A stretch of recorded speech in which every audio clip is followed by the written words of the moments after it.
Sukam jirtan kabajamtootaam daawwattootaam Oromiyaa Miidiyaa Neetwoork Oduu Ammaa nu gahee qabnaam. Manni murtii federaalaa dhaddacha yakkaa lidataa guyyaa har'aa beellamam hidhamtootaam siyaasa Oromoo galmee obbo Jawaar Mohaammed jala jiran ilaaluun murtii dabarseen himata shororkeessummaa abbaan alangaa himatamtoota kanneen irratti banee ture kufaa taasisuun mirga himataa fooyyessuu dabarsuusaam abukaatoon hidhamtoota siyaasaa Oromoo obbo Gammachuu Guutamaam Oromiyaa Miidiyaa Neetwoorkitti himan. Galmee obbo Jawaar Mohaammed jalatti kan himataman namoonni 24 dhimmi isaanii har'a ilaalamee jira. Dhaddacha kanarratti hima hirmaattonni hedduun argamanii hordofanii jiru. Hidhamtoonni siyaasaa Oromoos bakkichatti argamuun murtii dabruu dhaggeeffataniiru. Abbootii alangaa fi abukaatonnis yaadni fi falmiin isaan dhiyeeffatan mana murtichaatiin dhaggeeffatamee jira. Beellamni guyyaa har'aa kun jala murtii dhaga'uuf kan beellamame yoo ta'u jala murtii himataa fi deebii abukaattotaa sababeeffatee dhiyaate kanaanis manni murtii federaalaa lidataa qabxiilee abbaan alangaa himatamtoota kanattiin himate keessaa muraasaan kufaam taasisee. Qabxiilee murtiin irratti darbe keessaas jalqaba irratti dhimma himatamtoota kanaa manni murtii federaalaa dhaddacha yakkaa lidataa ilaaluuf aboon qabu kan jedhu kufaa gochuudhaan himata kana ilaaluuf manni murtichaa aangoo qabaachuu isaa murtiin dabreeraam. Itti aansunis dhimma himatamtoonni mana murtii dhihaachuu akka hin dandeenye xalayaadhaan ibsatan ilaalchisuun deebiin mana murtii kan himatamtoonni poolisiidhaan haa dhiyaatan jedhu irratti obbo Baqqalaa Garbaa fi obbo Jawaar Mohaammed komii qaban ibsanii jiru. Komii kana boodas manni murtii wal hubannaa malee akka hin dabarreef dhimmicha irratti irra deebiin ibsam kenneetim jira. Dabalataan immoo iyyannoo himatamtoota kan abbaan alangaa federaalaa yakka nuti hin qabneen maqaa nu xureessan miidiyaaf ibsa laata jedhu ilaalchisuun manni murtii deebii kenneen abbaan alangaa federaalaa himatamtoota ta'uu keessan malee waan maqaa balleessii ta'e hin dubbanne deebii jedhu kennee jira. Manni murtii federaalaa dhaddacha akka lidataa oolmaa har'aatinis galmee yakka himatamtoonni kun ittiin himataman keessaa qabxiilee 6 jiran kufaam taasisee jira.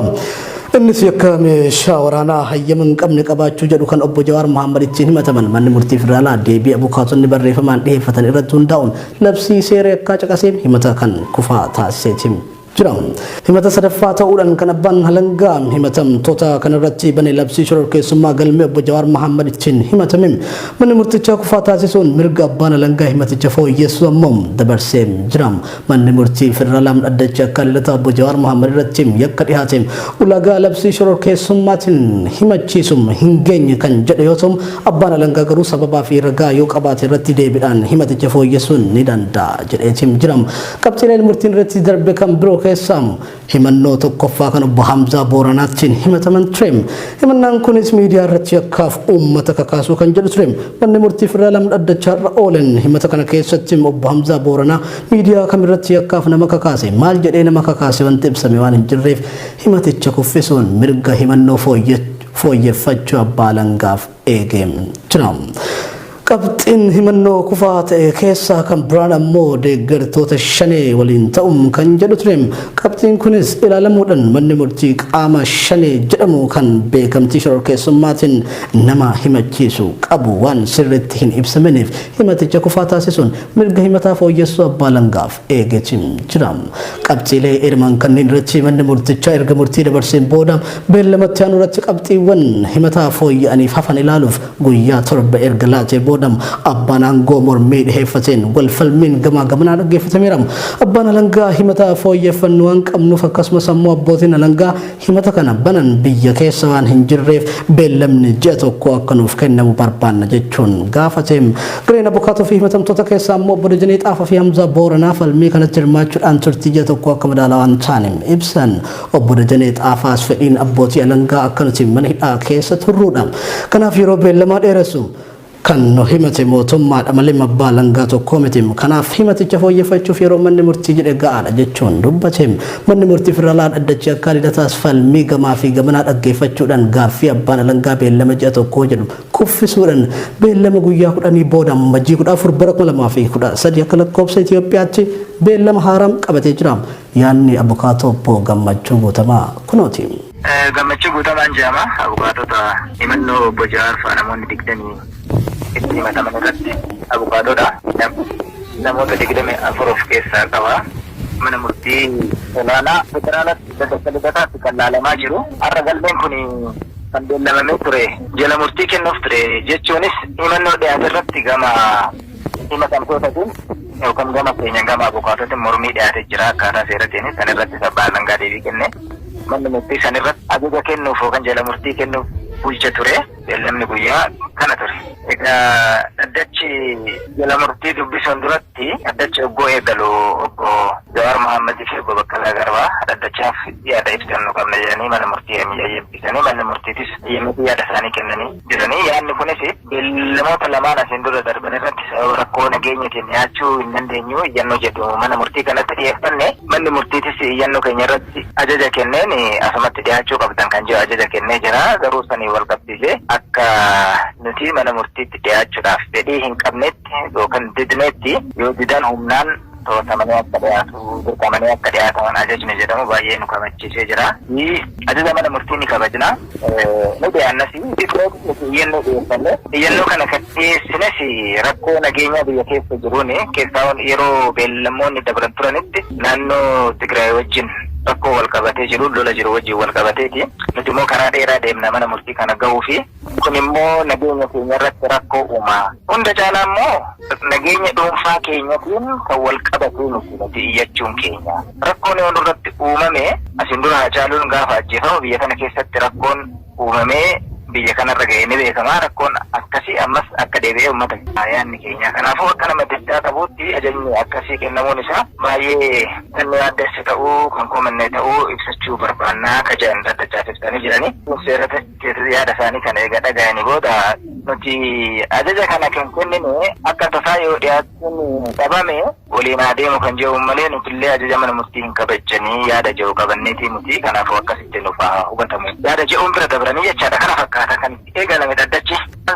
Manni murtii gara jala murtii kenne dubbisuutti deemu. Jala murtiin egaa bal'aadha hedduudha. Mormiin dhiyaates bal'aa ture actually.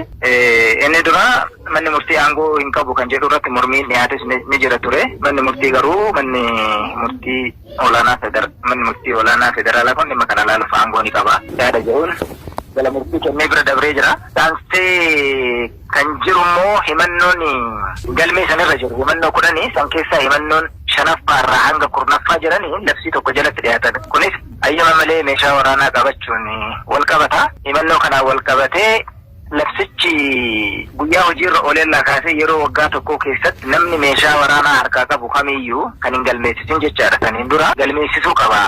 Kan hin galmeessifne yoo ta'e immoo kan galmaa ofii hayyamni hin kennamneef yoo ta'e akka deebisu ajaja. Kanaafuu yeroon kun yeroo himannoonni 5ffaa hanga 10ffaa jiran meeshaa waraanaa hayyama hin qabne qabachuu wal qabata. Garuu akkaataa labsichaatiin haga muddee 30 bara 2013tti bifa saniin namni meeshaa hayyama hin qabne qabate galmeessisu hayyama itti fudhachuu ni danda'a.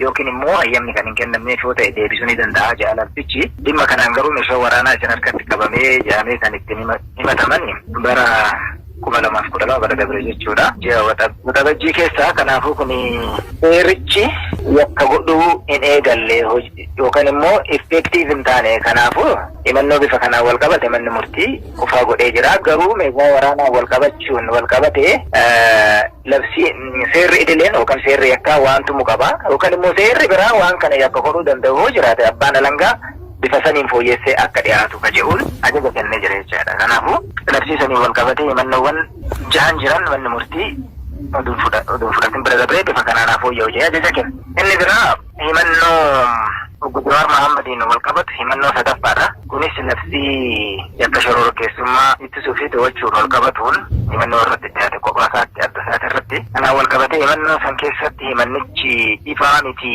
kan itti dhiyaate wanni caqasamee fi tarree yakkichaa waliin simu ka jiru mormiin dhiyaatee ture. Manni murtiitis kana fudhatee.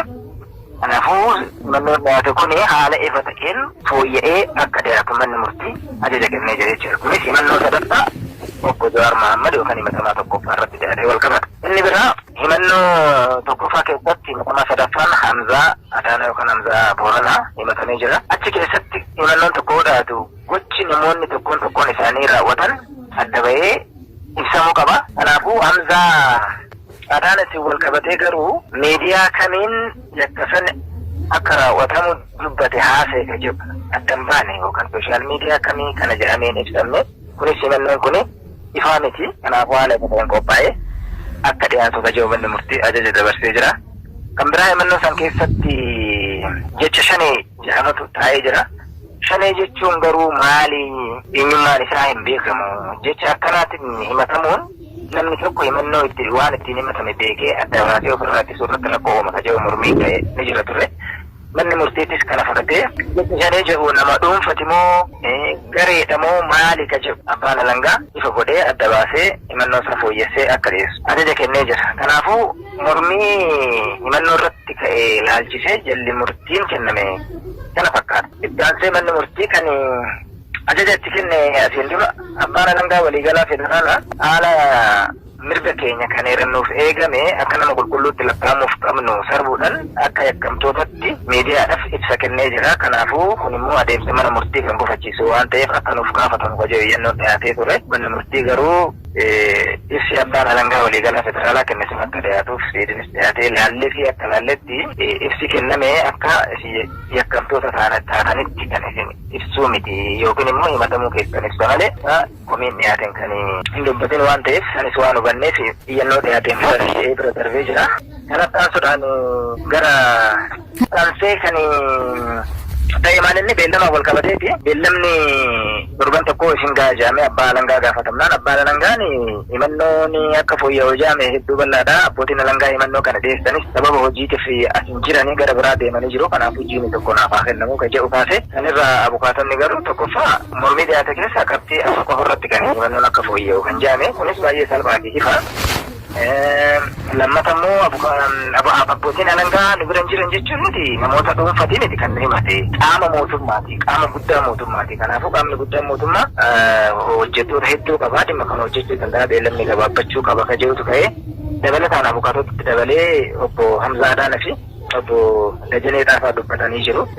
Abbaan alangaa beellamni akka dheeratu kan barbaadu fi oduu nuti murtaa'in akka hidhamnee turruu fi kanaanis filannoon ala akka taanu fi kanaafuu himannoon nuti yakka raawwannee hin ta'in hidhamtoota siyaasa ka jennuuf kanaaf abbaan alangaatis beellama dheeraa kan natti gaafatuuf kanaafi kun fudhatamuu qabu ka jedhutu ka'ee abbootiin seeratis fi abbaa alangaatiin kan dhiyaate hin fudhannu ji'a tokkos hin kenninu. Abbaan alangaa humna hedduu qaba. Qaama mootummaatii humnas ni qaba. Kanaafuu beellama gabaabaa kennu jedhame beellamni akka lakkoofsa Itoophiyaatti amajjii 14 bara 2018 beellamamee jira. Kana fakkaata uummanni dhaddachaa irraa. Haa ta'u yeesinis galatooma ulfaata. Televizyinii fi daawwattoota Oromiyaa miidiyaa neetwoorkii Gahee Oduun amma nu dhaqqabe kan hangammaatti nu hordofaa turtanidha.